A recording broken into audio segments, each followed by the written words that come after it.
Skill standards are the new building blocks of vocational qualifications in New Zealand. They describe the skills and knowledge a learner needs to demonstrate to be competent. Skill standards can be used across a number of qualifications and micro-credentials. They can encourage more consistent delivery, portability, and flexibility. They are developed collaboratively by Workforce Development Councils, NZQA, or the Ministry of Education to meet employer, learner, and community needs.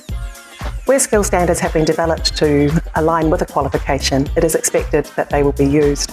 Like unit standards, skill standards have a title, a level, a credit, a purpose statement, and an assessment specification.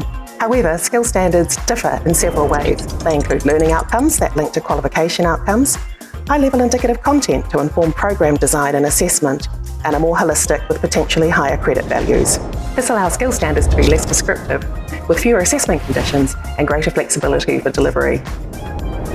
Let's have a look at a real-world example. In the exercise qualification space, one of the key skills we're trying to develop is the ability to work with clients, so screen them, write a program for them, and train them ongoing. The old unit standard had some issues. The criteria to achieve it required you to train 4 real-world clients. Two had to be female, one of them over 55 and one under 55. 2 had to be male, one over 45, one under 45, and there were certain conditions around their requirements around their medical conditions.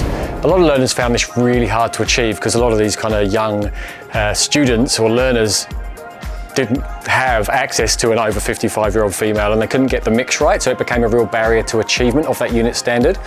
Subsequently, quite a lot of providers moved away from delivering the unit standards at all, and that introduces inconsistency into the way the qualifications are delivered and therefore the outcomes. So what we've done with the new skills standard, we've kept the intent the same in terms of ending up with the correct skill set, but we've tried to take away a lot of the over-complexity of achieving the criteria. In the new skills standards that we've developed, we've taken the same intent of developing skills for industry, but we've taken all of the over-prescription out of it. So now all you need to do is produce 5 programs for 5 different goals. You have to test 2 individuals with 3 tests each, but we don't tell you who they need to be, what gender, what age. You can choose as the learner, which is more what happens in the real world. You also have to produce a logbook with 20 coached exercise sessions, 2 of which will be observed by your assessor to make sure that you're actually delivering it in a great way in a real world setting.